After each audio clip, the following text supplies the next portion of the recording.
Donc je voudrais remercier Madame le maire de Valgrisange. Madame le maire de Valgrisange, c'est une petite commune située non pas en Italie mais dans le Val d'Aoste. Je l'ai bien dit? Voilà. Donc juste derrière la montagne, on la partage sauf le sommet puisqu'il est français, vous le savez, le Mont Blanc. Non, c'était une voilà. Donc c'était simplement un petit trait d'humour pour vous dire que c'est grâce à la commune de Valgrisange qu'on a commencé ce dossier, qui a été le dossier qui a été appelé Itinéras et qui a fait que l'église de Saint-Gervais a pu être restaurée complètement, ainsi que le clocher de l'église de Valgrisange et un certain nombre d'édifices à Valgrisange. Et c'est pour vous dire qu'on a tissé des liens avec Valgrisange, qui est une commune qui est beaucoup plus petite que Saint-Gervais, c'est 250 habitants à peu près, un tout petit peu moins que 250, c'est-à-dire c'est comparable avec Saint-Nicolas-de-Véros, qui est l'un des villages de Saint-Gervais, qui était une commune indépendante jusqu'en 1973. Donc c'est dire que ce n'est pas parce qu'on est important qu'on déclenche les projets, c'est vous qui avez déclenché le projet Itinéras, qui est un programme de financement financé par l'Europe dans le cadre d'un Alcotra France-Italie, ou Italie-France, ça dépend où on se place, et qui a une suite, puisque, comme l'a dit Gabriel Granjac, le presbytère qui est en cours de travaux, qui va devenir la cure, donc pour les plus âgés, vous vous demanderez pourquoi on change de nom, c'est pour lui donner un autre nom que le nom religieux et pour lui donner une connotation un peu plus civile. Et il va devenir effectivement un presbytère civil, un lieu de rencontre, comme était le presbytère auparavant. Donc, grâce encore à Valgrisange, eh bien, on peut faire une deuxième tranche et on vient d'être retenu par le comité de suivi Alcotra. Et donc, merci à Martial Sadier, le président du conseil départemental, à Madame L'Huillier, la vice-présidente, pour avoir soutenu ce dossier, et le dossier Itinéras Passerelle, qui est la deuxième partie de ce dossier-là, a été l'un des premiers notés, et quand on est allé à Turin pour le comité de suivi, eh bien c'est un dossier qui n'a pas fait du tout l'objet de remarques particulières, au contraire. Donc merci, parce que ça montre que la coopération entre deux communes, elle permet aussi de faire des très beaux projets à la dimension à chaque fois de nos communes, mais des beaux projets. Donc merci beaucoup Madame le maire. Donc Martial Sadier, le président du conseil départemental, a toujours été aux côtés de la commune de Saint-Gervais pour tous nos projets. Donc merci beaucoup encore une fois. Merci pour être venu aujourd'hui aussi, parce que je sais que ton agenda est chargé, mais l'événement est important parce qu'il a un avant, un pendant et un après. Et ça montre que le conseil départemental est là, pas uniquement pour des projets uniques, mais aussi pour être aux côtés des communes dans leur politique, et ici dans leur politique patrimoniale et culturelle. Merci également à Sylviane Noël d'être ici. Sylviane est notre sénatrice, mais elle est surtout aujourd'hui représentante de Laurent Wauquiez et du conseil régional. Laurent a été très proche de nous pour ce dossier-là, et tu nous disais tout à l'heure que c'était pas un tour de force, mais c'était bien que la région était à ce niveau-là, à côté de la commune de Saint-Gervais. Eh bien, c'est parce qu'aussi on a su faire un dossier qui était cohérent et qui a séduit Laurent. Et donc, merci à la région, merci à Laurent. Merci aussi à Catherine Pacoret, qui était sous l'ancien mandat celle qui s'est occupée de ce dossier, et qui nous a permis justement d'être aussi une bonne avocate auprès de la région et auprès de Laurent pour ce financement. Et puis, je vais me tourner vers Monsieur Gombaud, Vincent Gombaud, qui est une personne qui a voulu accompagner la commune de Saint-Gervais depuis de très nombreuses années pour toutes ces opérations culturelles, et en particulier les chapelles, et qui nous donne une dotation annuelle par chapelle, de la première à la dernière. Et il y a 13 chapelles à Saint-Gervais. C'est dire l'importance de votre donation, de votre partenariat.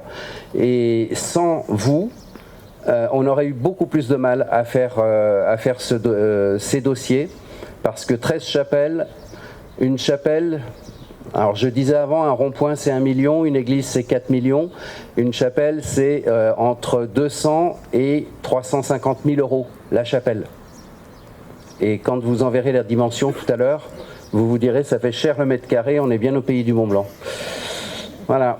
Et donc, je n'oublie pas le représentant de la Fondation du Patrimoine qui a toujours été à nos côtés à Saint-Gervais pour tous nos dossiers, petits, grands, qui nous aide et qui aide à recueillir au niveau national des dons, au niveau local des dons, qui sont certes défiscalisés. Et je voudrais aussi saluer au travers de la Fondation du Patrimoine, la Fondation Schuller-Bettencourt, qui a été très active financièrement aussi sur l'église et sur les différentes chapelles. Et par l'intermédiaire donc de la Fondation du Patrimoine, puisqu'il y a un fléchage des dons de la Fondation Schuller-Bettencourt. Et puis, l'État n'est pas représenté, mais nous avons notre député Xavier Roseren qui est présent. Et ben, on va te faire représenter l'État, puisque c'est quand même le niveau national. Et l'État a été très présent au niveau de la DESIL, c'est une dotation, et au niveau aussi de la DRAC, de la Direction régionale des affaires culturelles. Donc, c'est un dossier international grâce à Val-Grisange, qui a su nous ouvrir les portes de l'Europe. C'est un dossier national, c'est un dossier régional, départemental et communal. Et puis c'est avant tout le dossier des Saint-Gervelins, qui soient résidents permanents, résidents secondaires, et qui ont tous su se mobiliser pour que le patrimoine, qu'il soit petit ou qu'il soit important comme cette église, eh bien, puisse être valorisé. La valorisation, c'est avant tout le respect, et le respect de ce qu'ont fait les anciens. Quand on laisse tomber en ruine des bâtiments, en particulier des bâtiments cultuels, c'est un pied de nez qu'on fait à celles et ceux qui ont transpiré pour les faire.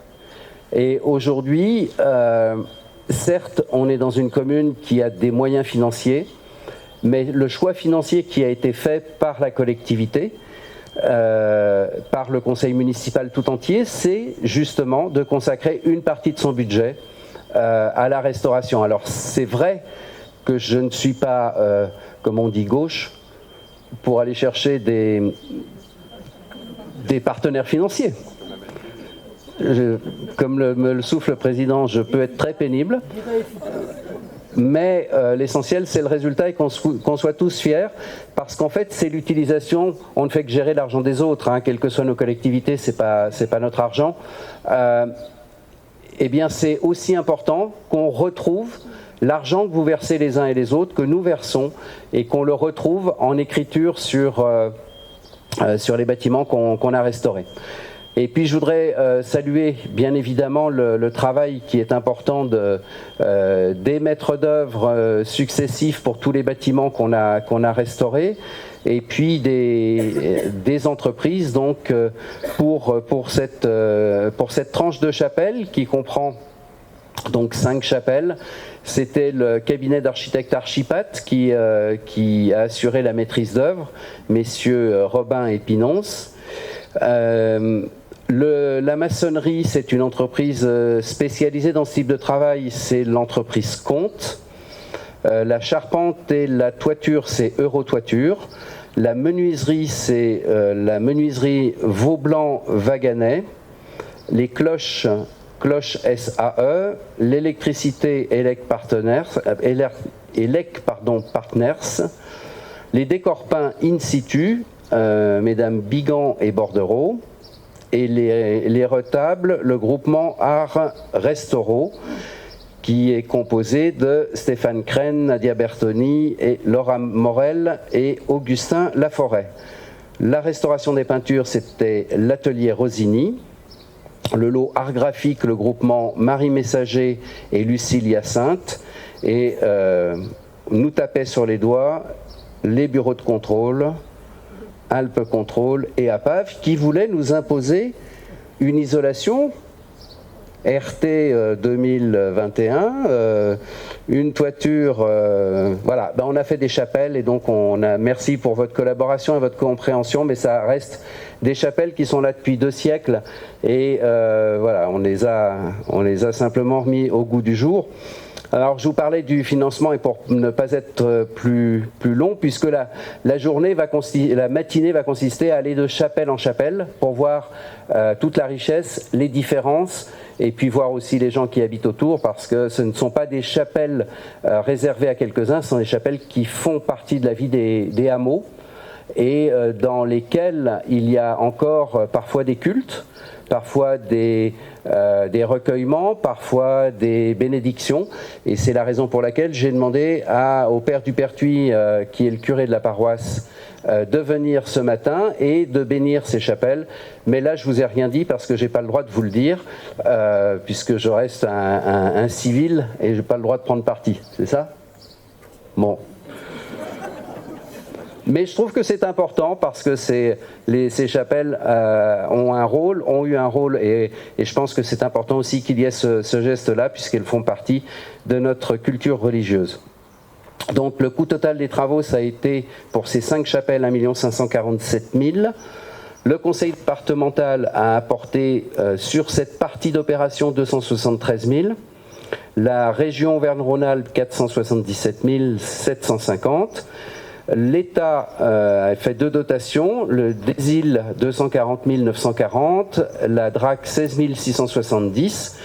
Le fonds de concours de M. Gombeau nous a apporté, on a attribué à cette partie-là 360 000 euros et la Fondation du patrimoine 23 345 euros. Donc vous voyez l'importance de nos partenaires et je vais sans plus tarder, céder la parole à Martial Sadier. D'accord, viens avec moi. Myriam, viens chaque côté.